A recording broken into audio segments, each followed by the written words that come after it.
Oh, breaking news mga kababayan, breaking news galing sa News 5. Hindi pa nagsisimula ang impeachment trial ni VP Sara Duterte mga kababayan. Panalo na siya dahil naglabas na po ng resulta ang COA sa kanilang audit kay VP Sara Duterte mga kababayan. Oh, News 5. At marami na rin pong media ang nag-pick up nito mga kababayan na nandito, kagaya nito sa Bilyonaryo. Ang headlines dito, sa 3 magkakasunod na taon mga kababayan. 3 consecutive years, ang OVP, opisina ni VP Sara Duterte, earns highest audit rating again. Again ha? 3 magkakasunod na taon. So ano pang magagamit ng mga bangag mga kababayan para mapa-impeach si VP Sara Duterte? Dahil natanggap na ng opisina ni VP Sara Duterte ngayon mga kababayan ang unmodified opinion from COA, ang highest audit rating na binibigay ng naturang ahensya mga kababayan. 3 magkakasunod na taon mga kababayan ha, for year 2022, 23, 24. Ayon dito sa kanilang statement mga kababayan, accurate ang paggastos ni VP Sara Duterte sa kanyang pondo. Nagko-comply mga kababayan sa mga rules and regulations at mga patakaran in line sa standards. Basahin natin basahin mismo natin mga kababayan itong report ng COA. At isampal natin ito mga kababayan dito sa mga nang aakusa kay VP Sara at gusto pa siyang ipa-impeach gamit ang isyung ito. Narito ang kanilang opinion mga kababayan. Na-audit na daw nila ang mga financial statement ng Office of the Vice President na ang scope mga kababayan ay hanggang noong December 31, 2024. Last December. From January 1 to December 31, 2024. Pangatlong taon na itong audit ni VP Sara Duterte mga kababayan na unmodified.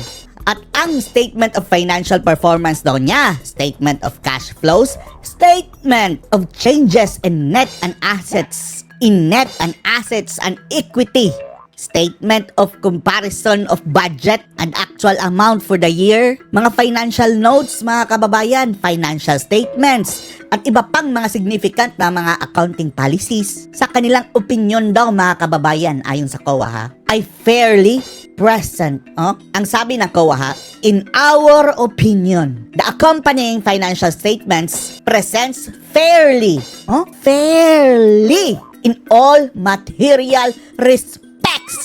Sa anumang aspeto mga kababayan, walang kaduda-duda, tama ang pagkakagamit. At ang basehan daw ng kanilang opinion na ito mga kababayan ay ang International Standards of Supreme Audit Institution o ito ISSAIS.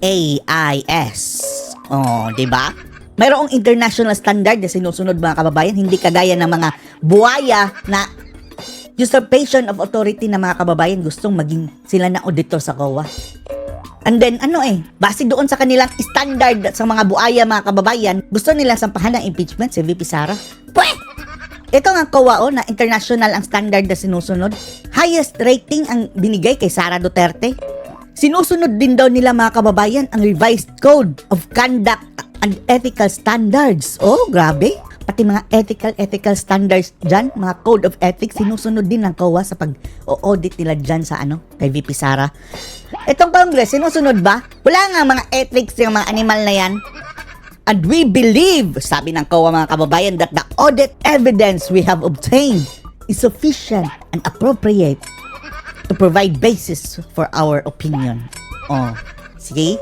Ano pang magagamit ng mga buaya mga kababayan dito kay VP Sara? Mag-iimbento na naman niya ng bago.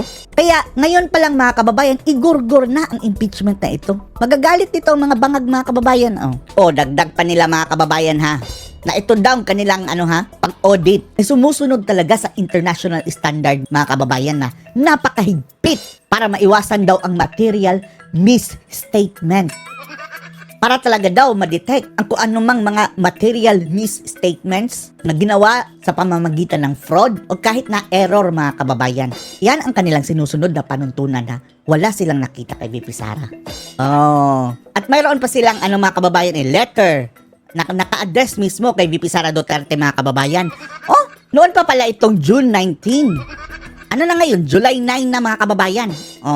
Dear VP Sara Duterte, ito sabi ng COA ha, nagagalak daw silang i-transmit ang annual audit report sa Vice President na office mga kababayan para sa calendar year 2024. At ayon daw sa kanilang audit na ang pinagbabasehan ay ang international standards mga kababayan, ang lahat ng mga financial statements, mga transaction at ibang ginawa at lahat ng mga transaction under the office of the Vice President mga kababayan ay ang kanilang hatol, unmodified opinion. Ang pinakamataas sa rating mga kababayan na binibigay ng COA. Meaning, malinis, walang sabit, flawless.